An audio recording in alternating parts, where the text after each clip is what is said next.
किसी कंडक्टर का कैपेसिटेंस उसकी ऐसी योग्यता होती है जिसकी वजह से वो अपने अंदर, अपनी बॉडी के अंदर ज़्यादा से ज़्यादा इलेक्ट्रिक चार्ज को स्टोर करके रख सकता है या फिर ज़्यादा से ज़्यादा इलेक्ट्रिक चार्ज को होल्ड करके रख सकता है।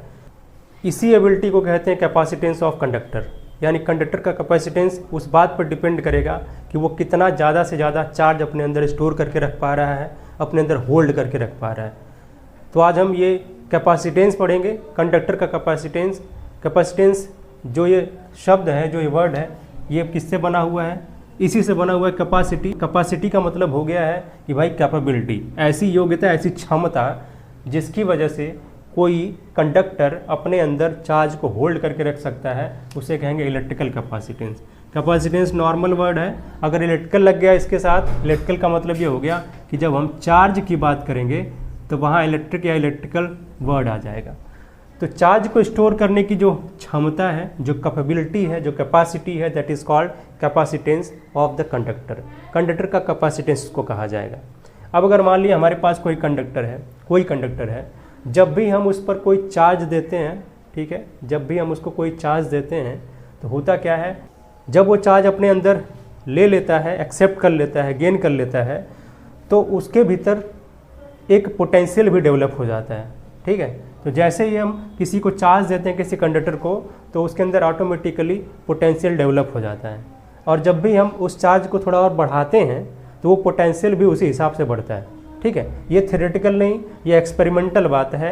ये क्या है भाई, प्रैक्टिकली इसको देखा गया कि जब भी हम किसी कंडक्टर को चार्ज जो दिए हुए हैं, उस चार्ज की वैल्यू को, उसके मैग्नीट्यूड को बढ़ाते हैं तो उसका पोटेंशियल भी इंक्रीज करता है। यानी कि जो चार्ज है कंडक्टर का, जो चार्ज है, चार्ज जो है कंडक्टर का चार्ज, ये डायरेक्टली प्रोपोर्शनल होता है पोटेंशियल के। ये पोटेंशियल के डायरेक्टली प्रोपोर्शनल होता है। अब ज़रा सिंबल में बात करें, चार्ज को हम Q से रिप्रेजेंट करते हैं और ये प्रोपोर्शनल हो गया पोटेंशियल के, यानी कि V के। क्लियर है? अब अगर ये प्रोपोर्शनलिटी का साइन हम लगाए हुए हैं और हम इससे बनाना चाह रहे हैं एक फार्मूला बनाना चाह रहे हैं, तो फिजिक्स में जब भी ये जो प्रोपोर्शनलिटी का साइन है, इसको हटा करके फार्मूला बनाने की कोशिश करते हैं, मतलब इसकी जगह पर इक्वल्स का साइन लगाना चाह रहे हैं हम, तो हमें एक कांस्टेंट लिखना पड़ेगा। ठीक है, और इस कांस्टेंट को हम कैपिटल C लिखते हैं और Q = CV। ये एक फार्मूला हमारे पास बनता है। ये चार्ज है, Q का क्या है यहाँ पर, Q चार्ज है, जो चार्ज हम कंडक्टर पर दिए हुए हैं, और ये जो V है ये पोटेंशियल, इसको सब जानते हैं भाई। ये तो भाई पोटेंशियल है, ये हमने शुरुआत में बताया ही था कि जो चार्ज है वो अपना पोटेंशियल के डायरेक्टली प्रोपोर्शनल होता है। जैसे जैसे हम चार्ज बढ़ाते हैं पोटेंशियल भी बढ़ता जाता है, या फिर कहें जैसे पोटेंशियल बढ़ाते हैं वैसे चार्ज भी बढ़ता चला जाता है। और ये जो हमने कांस्टेंट लिखा है कैपिटल C, इसी को कहते हैं कैपेसिटेंस। कैपेसिटेंस किसका? उस कंडक्टर का जिसको हमने चार्ज दिया गया है और जिसके अंदर चार्ज की वजह से पोटेंशियल डेवलप हुआ है, उसका कैपेसिटेंस। तो C है कैपेसिटेंस। दो फॉर्मूले यहाँ से और आ सकते हैं। क्या? अगर हमने यहाँ से C निकालना है, कैपेसिटेंस जो हमारा टॉपिक ही है, अगर ये C की वैल्यू पता करनी है, करना क्या होगा, इस C को यहाँ पकड़ कर रखेंगे और Q के नीचे V को लेकर के आएंगे, Q के नीचे इस V को लेकर के आएंगे, एक फार्मूला और बन गया। बाकी अगर हम यहाँ से V फाइंड करना चाह रहे हैं, पोटेंशियल पता करना चाह रहे हैं इस फार्मूले से Q = CV से, तो हमें क्या करना होगा, इस V को पकड़ के रखना होगा यहाँ होल्ड करके, बाकी Q के नीचे हम C को ढकेल देंगे, Q/C हो जाएगा। ये तीन फार्मूले एक ही फार्मूले से आए हुए हैं। यहाँ हमें तीनों को याद रखने की ज़रूरत नहीं है, यहाँ हम क्या करें, सिर्फ एक याद रखें। बाकी जो दोनों फार्मूला है वो ज़रूरत के हिसाब से, अगर हमें कैपेसिटेंस निकालना है तो ये फार्मूला, अगर हमें वोल्टेज निकालना है यानी पोटेंशियल निकालना है तो ये फार्मूला, यहाँ से हम डेराइव कर लेंगे। डेराइव भी करने की ज़रूरत नहीं, डेराइव करके तो रखा गया है, बस ट्रांसपोज करना है। ठीक है, बस वैल्यू को जो है ट्रांसपोज करना है, जो सिंबल है उनको ट्रांसपोज करना है, तो हमारे पास ये फार्मूले मिल जाएंगे। अब ये कैपेसिटेंस का सीधा सा मतलब ये है कि ability to store, ability to hold और स्टोर चार्ज, अपने अंदर चार्ज को होल्ड करने की या स्टोर करने की जो एबिलिटी है that is called capacitance of the conductor, उसको कंडक्टर का कैपेसिटेंस बोला जाता है। इलेक्ट्रिकल कैपेसिटेंस का मतलब हो गया कि चार्ज को होल्ड करने की बात आएगी, ठीक है। बाकी जो कैपेसिटेंस है वो बिल्कुल कैपेसिटी से रिलेटेड है। कैपेसिटी मतलब होता है ये सामर्थ्य, शक्ति, क्षमता, ये सब होता है। कैपेबिलिटी भी उसी से रिलेटेड है। तो भाई अगर इलेक्ट्रिकल कैपेसिटेंस की बात करेंगे, सीधे सीधे हमारे दिमाग में ये आना चाहिए कि जो चार्ज इसको स्टोर करने की जो क्षमता है, जो एबिलिटी है, जो कैपेबिलिटी है, जो कैपेसिटी है, या फिर चार्ज को होल्ड करने की जो कैपेसिटी है किसी कंडक्टर के अंदर, वही अपना है इलेक्ट्रिकल कैपेसिटेंस, जिसके बारे में बात कर रहे हैं। हमने ये पूरा फॉर्मूला बनाकर डिराइव करके दिखाया है। अब थोड़ा बात कर लेते हैं कि जो कैपेसिटेंस है, जो C यहाँ पर दिखाई दे रहा है, कैपिटल C हर जगह दिखाई दे रहा है, यहाँ पर भी है, यहाँ पर भी है, जो हमने यहाँ पर कांस्टेंट के फॉर्म में रखा और एक फार्मूला बन गया, उसकी यूनिट क्या है, ठीक है। यूनिट कितनी आती है? यूनिट ऑफ कैपिटल C यानी कि कैपेसिटेंस की यूनिट क्या होगी? कैपेसिटेंस की यूनिट निकालने के लिए फार्मूला हमारा ये वाला काम करेगा, क्योंकि C बराबर Q/V यहाँ पर है। Q की वैल्यू होती कितनी है? Q का जो यूनिट होता है वो होता है कूलाम, ठीक है। कूलाम ये चार्ज की यूनिट है, नीचे हो गया पोटेंशियल, ये जो पोटेंशियल की यूनिट कितनी होती है, ये वोल्ट होती है, ठीक है। कितना हुआ? कूलाम पर वोल्ट। और इस कूलाम को लिखते हैं कैपिटल C से, वोल्ट को लिखते हैं V से, तो हम V के ऊपर माइनस लगा देंगे, या फिर ऐसे भी लिख सकते हैं कि जैसे है वैसे लिख दें, कूलाम पर वोल्ट, ठीक है। ये फार्मूला हो गया, ये इसका यूनिट हो गया कूलाम पर वोल्ट। कूलाम पर वोल्ट ये कैपेसिटेंस की यूनिट हो गई। डायमेंशन देखा जाए, डायमेंशंस कहते हैं, डायमेंशन नहीं डायमेंशंस कहते हैं, क्योंकि उसमें जो सिंबल है हमारे कई सारे यूज होते हैं। तो डायमेंशंस की बात करें, डायमेंशंस ऑफ किसका डायमेंशन? इसी कैपिटल C का कैपेसिटेंस का, ठीक है। और कैपेसिटेंस किसका? ये कैपेसिटेंस बात करेंगे हम किसका? कंडक्टर का। कंडक्टर का जो कैपेसिटेंस है उसका डायमेंशंस क्या होगा, उसके डायमेंशंस क्या होंगे, ये हम यहाँ पर कैलकुलेट करने जा रहे हैं। फार्मूला यही वाला लेंगे हम। यूनिट के लिए भी फार्मूले पर जाते हैं और फिर डायमेंशंस के लिए भी बिल्कुल फार्मूले पर ही हम डिपेंड होते हैं। ये अपना C बराबर Q/V है, ठीक है। ये जो V है ये भी फंडामेंटल फिजिकल यूनिट नहीं है, और ये जो Q है ये भी नहीं है, ठीक है। तो हम थोड़ा सा इसमें चेंज करते हैं। चेंज क्या करते हैं? अपना जो V है उसके साथ Q मल्टीप्लाई कर देते हैं, ठीक है। और फिर नीचे मल्टीप्लाई किया तो ऊपर भी मल्टीप्लाई करना पड़ेगा, Q² हो जाएगा, ठीक है। अब ये Q जो है उसको बदल दें हम, एक फार्मूला हमारे पास होता है Q बराबर IT होता है, ठीक है, जहाँ पर I करंट है और T जो है टाइम है। और I अपना ये करंट जो है फंडामेंटल फिजिकल यूनिट है और टाइम भी है।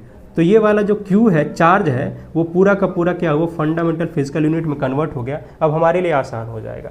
Q की वैल्यू यहाँ रखेंगे, ये इसका डायमेंशन रखेंगे, ठीक है। यहाँ तो हमें क्या करना रहता है, जो यूनिट है, ठीक है, जो फिजिकल क्वांटिटी है उसकी यूनिट को लिखा जाता है। तो जो I है उसको रिप्रेजेंट करते हैं सिंबल A से, ये करंट के लिए हो जाता है, और T जो है होता है टाइम के लिए। यूनिट का जो सिंबल है उसको लिखना रहता है। स्क्वायर है तो क्या करेंगे, ऐसे बड़ा ब्रैकेट बना करके, क्योंकि हम डायमेंशंस को हमेशा बड़े ब्रैकेट में लिखते हैं। यहाँ QV जो आ गया है, इसके बारे में थोड़ा क्या ख्याल है? हमारे पास पता है कि जो अपना पोटेंशियल का फार्मूला होता है W/Q होता है, ठीक है। Work done per unit charge ये अपना पोटेंशियल होता है। तो अगर हम यहाँ से W निकालना चाहें, वर्क डन निकालना चाहें, तो क्या ये QV नहीं होगा? होगा ना। अब ये QV जो आ गया है वो उसे हम W नहीं लिख सकते हैं, वो W ही तो है। और W जो है उसे हम जानते हैं कि भाई W आखिर में होता क्या है? फोर्स इंटू डिस्प्लेसमेंट होता है। अब फोर्स का हमें डायमेंशन पता है, फोर्स का डायमेंशन सबको याद होना चाहिए, MLT-2 होता है, ठीक है, इतना होता है फोर्स का डायमेंशन। ना अगर पता हो तो आप फाइंड भी कर सकते हो। फोर्स इक्वल्स टू MA होता है, मास इंटू एक्सेलरेशन होता है, और M क्या है? इसके लिए कैपिटल M होता है भाई, मास के लिए कैपिटल M इसका सिंबल होता है डायमेंशन जब निकालते हैं तो उसके लिए। और जो A है ये क्या है भाई? मीटर पर सेकेंड स्क्वायर, ठीक है, यानी कि LT-2 तो हो गया ना, MLT-2 किसका? फोर्स का जो डायमेंशन है वो हो गया। अब फोर्स के साथ क्या करना है? डिस्प्लेसमेंट भी चाहिए, यानी कि L भी चाहिए, ठीक है। अब हम एडजस्ट कर लेते हैं। यहाँ पर देखें कुछ कटने लायक है नहीं, क्या करना होगा हमें? बाकी सबको ऊपर ले जा करके रखना होगा। और सबसे पहले क्या लिखेंगे? सबसे पहले M ही लिखेंगे। यहाँ पर M ऊपर जाएगा, M की पावर -1 हो जाएगा, ठीक है, बड़ा ब्रैकेट लगा देंगे। उसके बाद L का यहाँ स्क्वायर हो जाएगा मल्टीप्लाई होने के बाद, और L भी जब ऊपर जाएगा इसकी पावर -2 हो जाएगी। उसके बाद T को लिखते हैं, t⁻² यहाँ पर है और यहाँ स्क्वायर खुद हो जाएगा और ये ऊपर जाएगा जो t⁻² है तो t⁴ हो जाएगा। ए का मैटर बचा हुआ है, ए का स्क्वायर यहाँ बचेगा तो ए का स्क्वायर कर देंगे। ये हो गया अपना डायमेंशन किसका, कैपिटल सी का डायमेंशन, जिसको हमने फंडामेंटल फिजिकल यूनिट के फॉर्म में लिखा, उसके सिंबल के फॉर्म में लिखा हुआ है। बच्चों ये जो यहाँ पर कूलाम पर वोल्ट आया हुआ है, कैपेसिटेंस की जो यूनिट है वो लिखा हमने, इसको कहते हैं, इसको दूसरा नाम भी दे देते हैं, इसको कहते हैं फैरेड। ठीक है, फैरेड। ठीक है, ये जो माइकल फैराडे थे इनके नाम पर फैरेड रखा जाता है क्योंकि कूलाम की जो यूनिट है उसको फैरेड कहा जाता है। और ये फैरेड बहुत बड़ी यूनिट होती है, इस वजह से अक्सर हम क्या करते हैं, माइक्रो फैरेड, कैपिटल एफ से इसको रिप्रेजेंट किया जाता है, माइक्रो फैरेड, मिली फैरेड या फिर नैनो फैरेड या फिर पीको फैरेड, इस तरीके की यूनिट यहाँ पर यूज़ करते हैं क्योंकि जो फैरेड है काफ़ी बड़ी यूनिट है। जैसे चार्ज की यूनिट होती है कूलाम, काफ़ी बड़ी यूनिट होती है, वैसे फैरेड भी जो कैपेसिटेंस की यूनिट है वो काफ़ी बड़ी यूनिट होती है। इस वजह से हर जगह आपको ये देखने को मिलेगा micro farad, milli farad, nano farad, pico farad, इस तरीके से देखने को मिलेगा। हमने डायमेंशन भी देखा और यहाँ पर यूनिट भी देखी, किसकी, कैपेसिटेंस की, कंडक्टर के कैपेसिटेंस की, इलेक्ट्रिकल कैपेसिटेंस की, हमने सब कुछ यहाँ कैलकुलेट करके रख लिया है। अब ज़रा देखते हैं कि किसी कंडक्टर का जो कैपेसिटेंस है वो कितना आता है। ठीक है, अगर कोई स्फेरिकल कंडक्टर है तो उसके बारे में बात कर लेते हैं। ठीक है, अगर उसकी साइज़ वगैरह सब कुछ पता है, पहले ज़रा ये देख लेते हैं कि वो जो कंडक्टर का कैपेसिटेंस है वो डिपेंड किस पे करता है। ठीक है, डिपेंड करने के लिए ये डिपेंड करता है, 2-3 बातों पर डिपेंड करता है, ये जानना बहुत ज़रूरी है क्योंकि तभी हम कैपेसिटेंस को अच्छे से समझ पाएंगे, कंडक्टर के कैपेसिटेंस को समझ पाएंगे। ठीक है, तो जो सी है डिपेंड्स ऑन, किन किन बातों पर डिपेंड करता है। पहली बात इस पर डिपेंड करता है कि जो कंडक्टर की साइज़ है, conductors size and shape, size और शेप ये दोनों बातों पर डिपेंड करता है। दूसरी बात ये है कि ये जो कंडक्टर है ये किस मीडियम में रखा गया इस पर भी डिपेंड करता है। मतलब मीडियम ऑफ सराउंडिंग के मीडियम पर भी डिपेंड करता है और सराउंडिंग का मीडियम डिसाइड होता है, उसे कहते हैं परमिटिविटी। ठीक है, परमिटिविटी, जिसको एप्सिलॉन से रिप्रेजेंट करते हैं। अगर ये एयर और वैक्यूम है तो फिर एप्सिलॉन नॉट लिखा जाता है, यही परमिटिविटी है। इस पर भी डिपेंड करता है, साइज़ और शेप पर डिपेंड करेगा, किसके, कंडक्टर की साइज़ और शेप पर। जो सराउंडिंग में मीडियम है उस पर डिपेंड करेगा, यानी कि परमिटिविटी पर भी डिपेंड करेगा, कौन सा मीडियम रखा गया है, वैक्यूम रखा गया है, एयर रखा गया है या फिर कोई और मीडियम है वो रखा गया है। ठीक है, और उसके बाद ये चीज़ देखा जाए कि जो सी जो है वो किस पर डिपेंड नहीं करता है, डजंट डिपेंड ऑन, किन चीज़ों पर ये डिपेंड नहीं करता है ये भी देख लेते हैं। पहली बात, ये जो है मटेरियल पर डिपेंड नहीं करता है, कंडक्टर्स के मटेरियल पर डिपेंड नहीं करता है। कंडक्टर्स मटेरियल किस टाइप का है ये इस पर डिपेंड नहीं करता है। ठीक है, और दूसरी बात इस पर भी डिपेंड नहीं करता है कैपेसिटेंस कि चार्ज कितना है उस कंडक्टर पे। ठीक है, चार्ज ऑन कंडक्टर इस बात पर भी डिपेंड नहीं करता है कि कितना चार्ज रखा गया है, कंडक्टर पर कितना चार्ज है ऑलरेडी, उस पर भी ये जो कैपेसिटेंस है वो डिपेंड करता ही नहीं है। डिपेंड किस पे करता है, कंडक्टर की साइज़ पर, शेप पर और सराउंडिंग का जो मीडियम है उस पर डिपेंड करता है। दूसरे शब्दों में कहें तो जो मीडियम की परमिटिविटी है उस पर डिपेंड करता है। अब हमें ये पता चल गया कि साइज़ और शेप पर कंडक्टर का कैपेसिटेंस डिपेंड करता है, तो क्यों ना हम एक अपने मनपसंद साइज़ और शेप का कंडक्टर ले लेते हैं और उसका कैपेसिटेंस यहाँ पर कैलकुलेट करके उसके लिए फार्मूला डेराइव करते हैं। क्योंकि जब शेप और साइज़ पर डिपेंड करने लगा तो मतलब हर एक शेप, हर एक साइज़ के लिए अलग अलग कंडक्टेंस मिलेगा, हमें कंडक्टेंस नहीं कैपेसिटेंस मिलेगा। और हम यहाँ क्या करते हैं, एक कैपेसिटेंस की बात करते हैं, कैपेसिटेंस ऑफ किसका, स्फेरिकल कंडक्टर। एक अपना हम स्फेरिकल कंडक्टर ले लेते हैं जो गोले के साइज़ का है, ऐसा कंडक्टर है जो खुद गोला है भाई, उसका कैपेसिटेंस कितना आएगा इसके बारे में बात कर लेते हैं। तो पहले हम एक स्फेयर बना ही लेते हैं। ठीक है, और सबसे पहले करेंगे क्या, इसको चार्ज दिया जाएगा। मान लिया कि इसको हमने प्लस क्यू चार्ज यहाँ पर प्रोवाइड करा दिया। ये कंडक्टर है, इसके सरफेस पर ये प्लस क्यू चार्ज पूरा सरफेस पर इक्वली यूनिफॉर्मली डिस्ट्रीब्यूट हो जाएगा, बिना कुछ कहे चार्ज फटाफट जो है सरफेस पर चले जाएंगे। ठीक है, ये इसका सेंटर है। सेंटर से इन चार्ज की डिस्टेंस कितनी होगी, बिल्कुल इसके रेडियस के बराबर होगी, जो स्फीयर की रेडियस होगी। इसके सेंटर को वो सपोज कर लेते हैं। बात क्लियर है। अब अगर हम इसके सरफेस पर कोई पॉइंट पी ले लेते हैं, मान लिया यही पॉइंट पी लिया है, और हम देख रहे हैं कि जो चार्ज यहाँ पर डिस्ट्रीब्यूटेड है, हर चार्ज की अगर हम छोटे से छोटे चार्ज की बात करें तो वो r डिस्टेंस पर है, सेंटर से r डिस्टेंस पर है। इस पॉइंट P पर क्या हम पोटेंशियल नहीं निकाल सकते? निकाल सकते हैं। ठीक है, पोटेंशियल एट पॉइंट P पर पोटेंशियल निकालना चाह रहे हैं। V की वैल्यू कितनी होगी भाई? 1/4πε0 हुआ। जो चार्ज है उसके ऊपर वो लिखा जाएगा, क्योंकि जब हम यहाँ इस पॉइंट P की बात करेंगे तो चार्ज को मान लिया जाएगा कि ये भाई सेंटर पर कंसंट्रेटेड है, क्योंकि हमने देखा पोटेंशियल की बात करते हैं या फिर फील्ड की बात करते हैं तो जैसे ही हम सरफेस पर होते हैं, सरफेस के बाहर किसी आउटसाइड किसी पॉइंट पर होते हैं, तो हम ये मानते हैं कि जो चार्ज है पूरा का पूरा ये स्फीयर के सेंटर पर पड़ा हुआ है, सेंटर पर पूरा कंसंट्रेटेड है। तो हम इसको सेंटर पर मानते हुए Q अपॉन डिस्टेंस देखेंगे, कैपिटल R है, इसको लिखेंगे। ये पोटेंशियल की वैल्यू हो गई। अब ज़रा हम कैपेसिटेंस पर आते हैं। जो अपना Q = CV हमारे पास फार्मूला है, इतना है। अगर हमें C निकालना है तो यहाँ से आएगा कितना? C = Q अपॉन V नहीं आएगा? बिल्कुल आएगा। अब हम वैल्यू रखते हैं V की, यहाँ से V की वैल्यू उठा करके जो इक्वेशन नंबर 1 है वहाँ से इसमें रखते हैं। Q अपॉन में होगा क्या? 1/4πε0। Q लिखेंगे यहाँ पर और यहाँ पर सिर्फ R होगा। इस Q की वैल्यू इस Q की वैल्यू से कट जाएगी और ये 4πε0 बिल्कुल ऊपर चला जाएगा और ये C की वैल्यू आएगी क्या हमारे पास? 4πε0 और कैपिटल R रहेगा। अब यहाँ से बिल्कुल क्लियर हो गया कि भाई जो कैपेसिटेंस है वो किस पे डिपेंड कर रहा है? उसके साइज़ पर डिपेंड कर रहा है कि नहीं? जो स्फीयर है उसकी साइज़ पर डिपेंड कर रहा है, R पर डिपेंड कर रहा है और इस शेप पर भी डिपेंड करता है। दूसरे शेप का लेते हैं हम तो ये फार्मूला नहीं आता, कुछ और आता।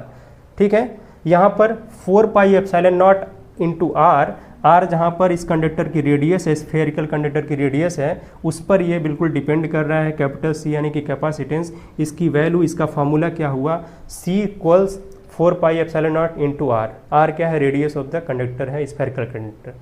अब कुछ क्वेश्चन देखते हैं। सपोज दैट हम एक एग्जाम्पल लेकर के यहाँ पर समझते हैं कि हमारे पास एक एग्जाम्पल है जहाँ पर एक स्फेरिकल कंडक्टर है जिसकी रेडियस दिया गया है 45 सेंटीमीटर। ठीक है, इसकी रेडियस 45 सेंटीमीटर, 45 सेंटीमीटर गिवन है। और क्या क्या गिवन है इसको ज़रा हम नोट डाउन कर लेते हैं, उसके बाद क्वेश्चन को अप्रोच करते हैं, उसको सॉल्व करके देखते हैं। क्वेश्चन इस तरीके से है कि हमारे पास एक स्फेरिकल कंडक्टर है जिसकी रेडियस गिवन है और यहाँ आपको फर्स्ट पार्ट में पता करना है कैपेसिटेंस, पता करना है उस कंडक्टर का स्फेरिकल कैपेसिटेंस, स्फेरिकल कंडक्टर का कैपेसिटेंस पता करना है। दूसरी बात ये पता करना है कि हमें कितने चार्ज की ज़रूरत पड़ेगी, यानी कि how much charge is required to raise the voltage.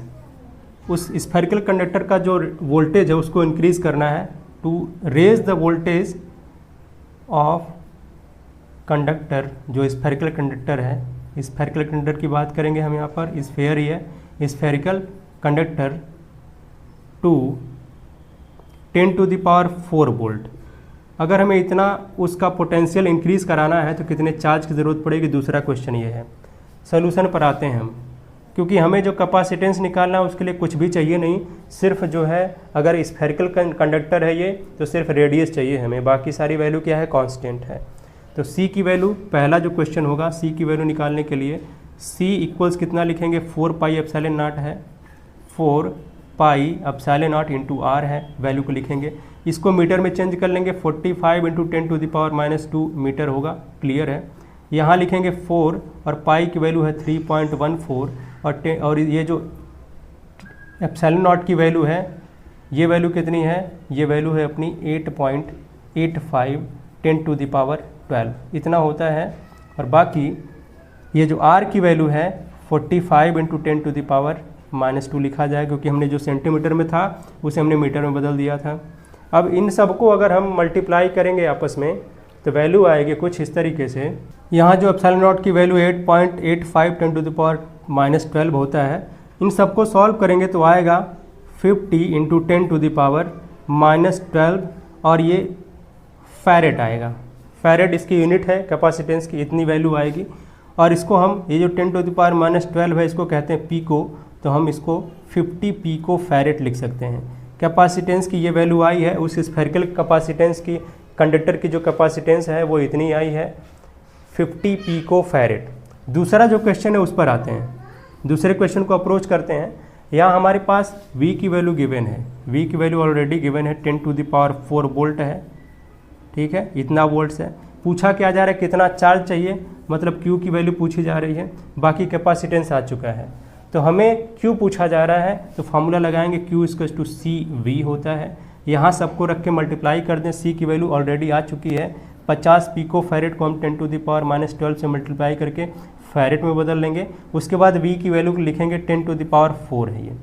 अब जब मल्टीप्लाई करेंगे तो यहाँ देखेंगे 50 आएगा और यहाँ पर 10⁻, कितना हो जाएगा, -8 होगा। ठीक है, इसको थोड़ा और एडजस्ट करके ऐसे लिख सकते हैं 5 × 10⁻⁻7 और ये चार्ज की वैल्यू होगी, इसका जो यूनिट होता है वो कूलाम होता है, कैपिटल C से लिखा जाएगा। इतना चार्ज हमें वहाँ पर प्रोवाइड करना पड़ेगा, ज़रूरी होगा, अगर हम चाहते हैं कि उस कंडक्टर का, स्फेरिकल कंडक्टर का जो वोल्टेज है वो इतना इंक्रीज़ कर जाए, 10⁴ वोल्ट इंक्रीज़ कर जाए।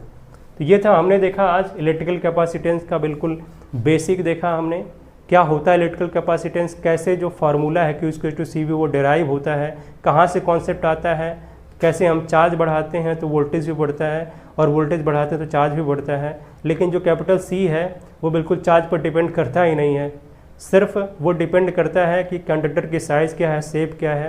ये सारी चीज़ें हमने डिस्कस करी, सब कुछ हमने बेहतरीन तरीके से यहाँ पर डेराइव किया फार्मूले को, और एक फार्मूले से दो फार्मूले हमने बना के दिखाए भी हैं कि याद रखने की जो ज़रूरत है, सिर्फ एक फार्मूले याद रखने की ज़रूरत है, बाकी जो फार्मूले हैं वो हम ट्रांसपोज करके निकाल सकते हैं थोड़ा सा मैथमेटिक्स का यूज़ करके, और आसानी से हम जो है बहुत कम चीज़ें याद रख के और आसानी से अपने दिमाग का प्रयोग करके आसानी से न्यूमेरिकल तक अप्रोच कर सकते हैं। न्यूमेरिकल जो क्वेश्चन हैं फिजिक्स में, जो क्वेश्चन हैं उसको आसानी से बिल्कुल ही ईजिली सॉल्व कर सकते हैं। तो आपको बता दें, क्लास 12th का हम फिजिक्स यहाँ पर कंटिन्यू किए हुए हैं, जहाँ पर पहला चैप्टर हमने पूरा कंप्लीट कर दिया है। उसमें हमने एक एक टॉपिक पर एक एक वीडियो बनाया हुआ है जो चैनल पर उपलब्ध है, अवेलेबल है। आप जा करके वहाँ से चैनल के पेज से एक एक वीडियो एक एक टॉपिक पर जो भी है उसे देख सकते हो, वॉच कर सकते हो। बाकी सेकंड चैप्टर हमने स्टार्ट किया, इसमें आधा ख़त्म हो गया, जो पोटेंशियल का पूरा पार्ट था वो ख़त्म हो चुका है। अब कैपेसिटेंस का पार्ट यहाँ पर शुरू हो चुका है, जहाँ हमने कैपेसिटेंस पर बिल्कुल हम आ चुके हैं। कैपेसिटेंस की डेफिनेशन आज हमने बताई, उसके पहले कुछ उसका बैकग्राउंड था वो हमने 2 वीडियोज़ में कवर किया है, जो ऑलरेडी उस चैनल पर आपको मिल जाएगी। तो आई होप कि आप सबको ये पूरा जो डिस्कशन था, जो हमने समझाया कि कैसे भाई ये कैपेसिटेंस होता क्या है, इसको कैसे समझते हैं, ये किस पर डिपेंड करता है, इसकी यूनिट क्या होती है, इसका डायमेंशंस कैसे निकालते हैं, कैसे हम फार्मूला पकड़ते हैं कि हाँ भाई कौन सा फार्मूला कहाँ यूज़ होगा, कैसे जानते हैं, ये सारी चीज़ें हमने बताई हैं बहुत ही आसान तरीके से। और आई होप कि आप सबको ये बहुत अच्छे तरीके से समझ में आया होगा। अगर फिर भी कोई डाउट या फिर कन्फ्यूज़न है तो फिर कमेंट बॉक्स में आप कमेंट कर सकते हो और हम उसका जवाब ज़रूर देंगे, उसका आंसर देंगे, रिप्लाई देंगे। और फिर मिलते हैं एक नए टॉपिक के साथ नेक्स्ट वीडियो में।